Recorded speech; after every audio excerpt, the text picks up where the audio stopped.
Assalamualaikum warahmatullahi wabarakatuh. Yang terhormat Ketua Yayasan Universitas Islam Zainul Hasan Genggong, yakni Kiai Haji Muhammad Hasan Mutawakkil Allah SHMM.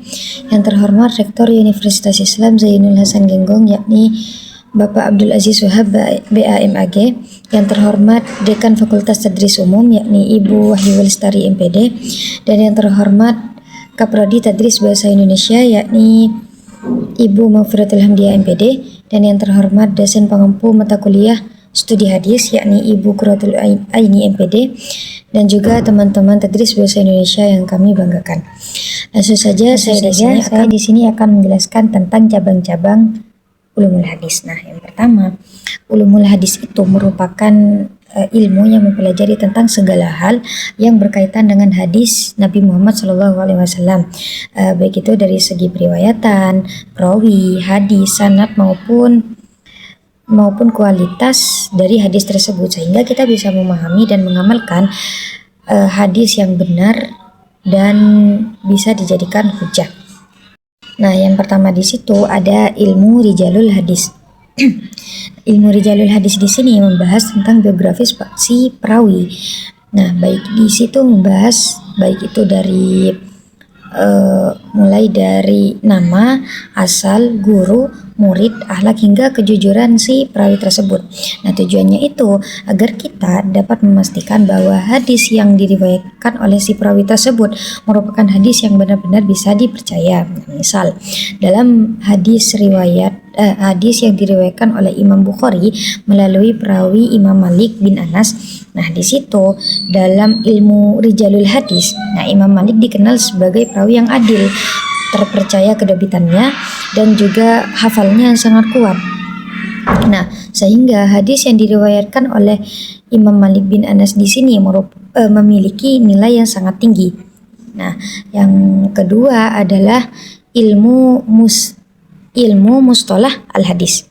Nah, dalam ilmu mustalah ahli hadis di sini, ilmu ini menjelaskan tentang teknis dalam ilmu hadis untuk menilai kualitas hadis seperti sahih, hasan, dan dhaif. Nah, misal dalam hadis sahih, di situ ketentuan dalam hadis sahih sanadnya harus bersambung, perawinya adil dan dobit dan tidak cacat ataupun tidak bertentangan. Nah, selanjutnya adalah ilmu jahar wa ta'dil. Nah, ilmu jahar wa ta'dil di sini merupakan ilmu yang menilai kelemahan. Kelemahan jahar di sini artinya adalah kelemahan, sedangkan ta'dil adalah kebaikan. Nah, jadi ilmu jahar wa ta'dil di sini adalah ilmu yang menilai kelemahan juga kebaikan para perawi berdasarkan pendapat para ulama. Nah, misal seorang perawi dinilai dhaif karena sering lupa atau pernah berdusta saat meriwayatkan suatu hadis. Nah, sebaliknya perawi seperti Yahya bin Ma'in dinilai thiqah oleh para ulama. Nah, jadi maksudnya hadis itu tidak hanya dilihat dari teksnya saja, tetapi juga dilihat dari orang yang dari perawi yang meriwayatkannya. Nah, selanjutnya adalah ilmu asbab wurud al-hadis. Nah, ilmu asbab wurud bin al-hadis di sini ialah ilmu yang membahas tentang latar belakang atau sebab munculnya hadis tersebut sehingga tidak disalahfahami. Nah, contoh dalam hadis Nabi yang menjelaskan tentang larangan menyimpan daging kurban lebih dari 3 hari. Nah, setelah diteliti sebabnya, larangan tersebut berlaku karena saat itu banyak orang miskin. Ketika kondisi berubah, Nabi memperbolehkan menyimpannya. Nah, jadi maksudnya tanpa memahami sebabnya, hadis bisa saja disalahartikan gitu. Lalu yang kelima adalah ilmu ilalul hadis. Nah, pada cabang ulumul hadis yang ini, di situ menjelaskan membahas tentang kecacatan yang tersembunyi dalam hadis yang tidak terlihat oleh orang-orang awam. Contohnya, sebuah hadis terlihat sanadnya lengkap. Dalam sebuah hadis terlihat dari sanadnya itu lengkap. Tetapi setelah diteliti lagi, ternyata seorang perawi tidak pernah bertemu dengan gurunya meskipun hidup sezaman. Tuh. Nah, jadi kan ilmu ini hanya dikuasai oleh ulama karena sangat detail dan rumit gitu. Yang selanjutnya, yang keenam adalah ilmu nasikh dan mansukh. Nah, jadi pada cabang ulumul hadis ini menjelaskan tentang hadis yang hukumnya dihapus oleh hadis lain. Contoh, awalnya ada suatu hadis awalnya Nabi itu melarang untuk berziarah kubur.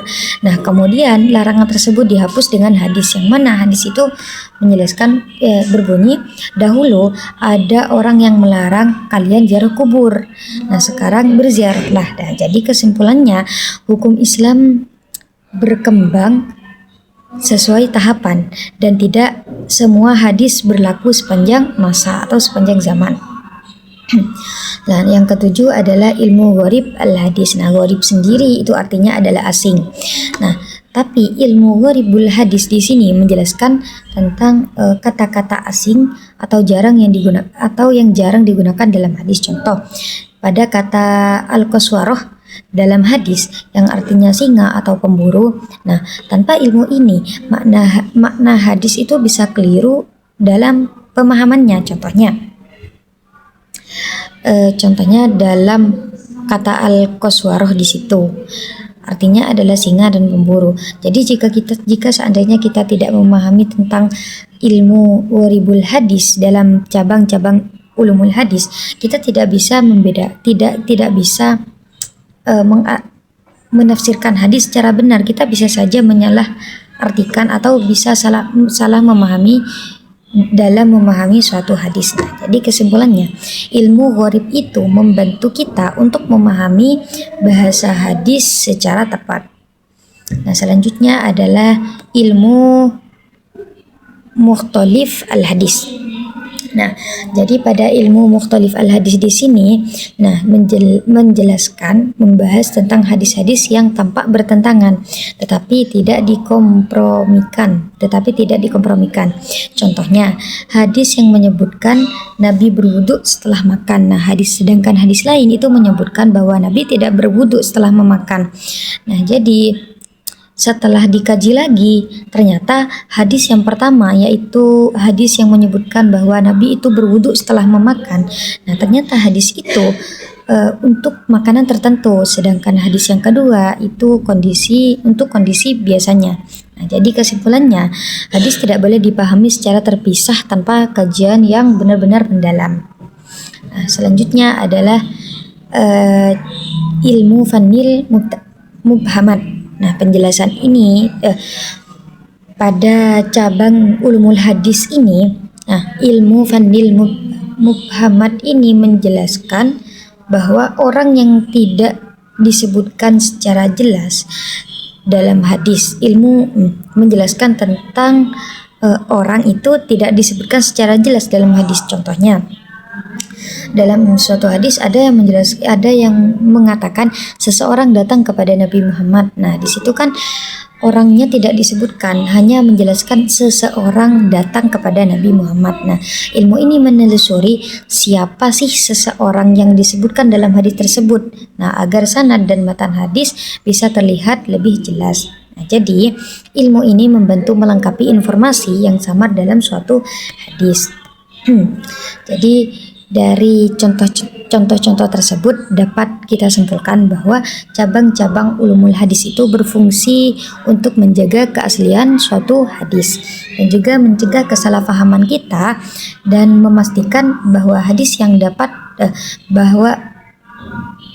dapat memastikan hadis manakah yang dapat dijadikan sebagai hujjah atau sudah dipastikan kebenarannya. Nah, mungkin hanya itu yang dapat saya jelaskan, kurang lebihnya saya mohon maaf yang sebesar-besarnya. Ihdinas siratal mustaqim. Wassalamualaikum warahmatullahi wabarakatuh.